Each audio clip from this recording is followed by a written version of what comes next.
प्रधान संगठन ने डीएम को सौंपे 5000 मास्क। जौनपुर अखिल भारतीय प्रधान संगठन के प्रदेश उपाध्यक्ष श्री कृष्ण पांडे के नेतृत्व में सोमवार को 5000 मास्क जिलाधिकारी को सौंपा गया।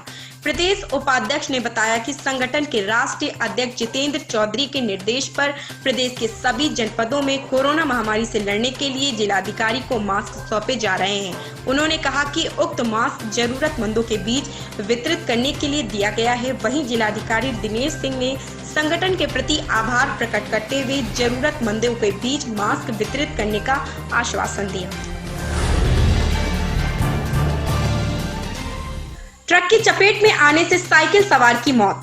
नो एंट्री लगने के बाद भी जहां बड़े वाहन सड़कों पर दौड़ते देखे जा रहे हैं, वहीं बड़े वाहनों की चपेट में आकर के कई बड़े हादसे हो रहे हैं, जिसका खामियाजा लोगों को अपनी जान देकर चुकाना पड़ रहा है। जहां पुलिस ने लोगों की जिंदगियों के साथ कीमत लगाई है, महज 100 से 200 रुपए रखी गई है, तो फिर बड़े वाहन भी नो एंट्री पॉइंट के तैनात सिपाही को पैसे देकर तेजी से बेतरतीबी से वाहनों को चलाते हुए सड़कों पर साइकिल या बाइक से सफर कर रहे लोगों को टक्कर मारते हुए या बड़े वाहन आराम से तेज रफ्तार गति से निकल जा रहे हैं। कुछ इसी प्रकार की घटना प्रयागराज जिले के घूरपुर थाना क्षेत्र के अंतर्गत जसरा में घटी। बताओ। अभी जो एक्सीडेंट हुआ है, जिसमें लड़की की मौत हुई, और आपके कौन है? भतीजा लगता है। क्या नाम है उनका? बब्बी नाम है उसका। कौन सा गांव? कौंधियारा, हरियाणा का रहने वाला। इनके पिताजी क्या नाम है? राजेश है। कितने भाई थे ये लोग? 5 भाई। तो ये जसरा किस लिए आए थे?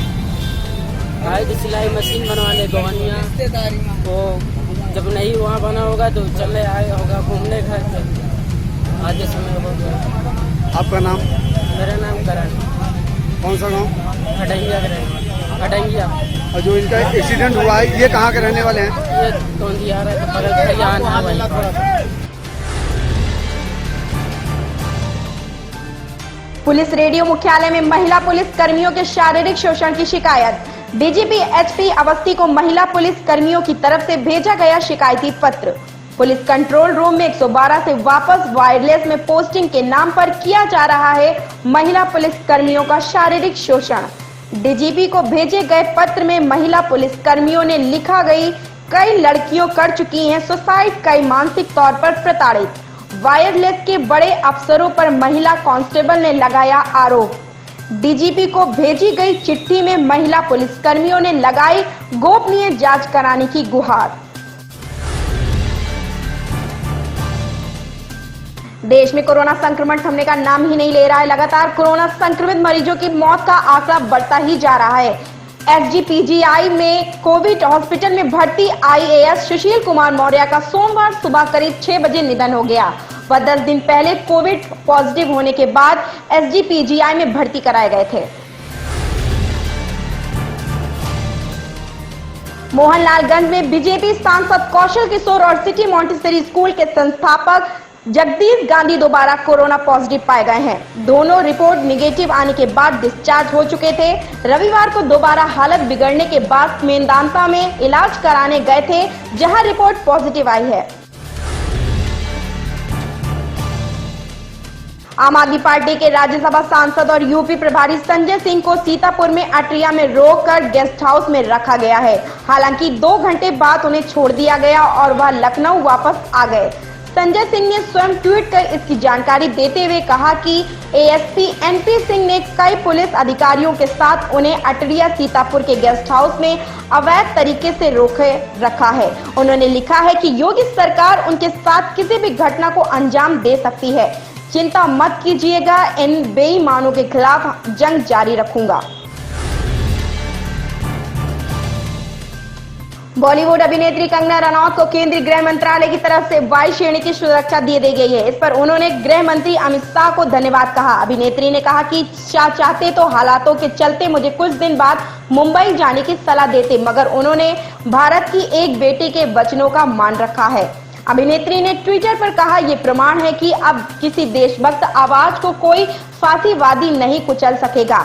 मैं अमित शाह जी की आभारी हूं। वो चाहते तो हालातों के चलते मुझे कुछ दिन बाद मुंबई जाने की सलाह देते, मगर उन्होंने भारत की एक बेटी के वचनों का मान रखा। हमारे स्वाभिमान और आत्मसम्मान की लाज रखी। जय हिंद।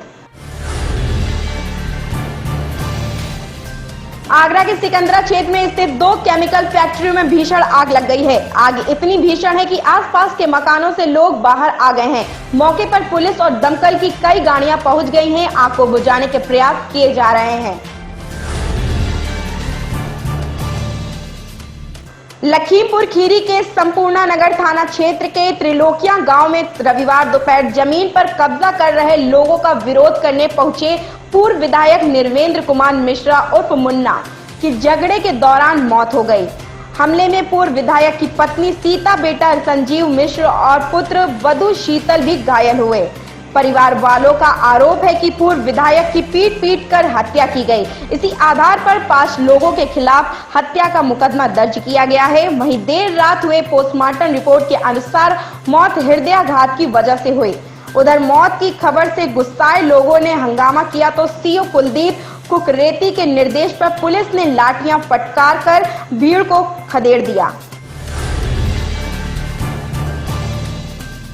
केरल के तिरुवनंतपुरम में पुलिस ने एक जूनियर हेल्थ इंस्पेक्टर को एक महिला के साथ दुष्कर्म करने के आरोप में गिरफ्तार किया है। यह महिला क्वारंटाइन में थी। जानकारी के अनुसार आरोपी ने महिला को कोविड-19 नेगेटिव सर्टिफिकेट देने के लिए अपने घर बुलाया था। इस दौरान उसने घिनौनी हरकत को अंजाम दिया।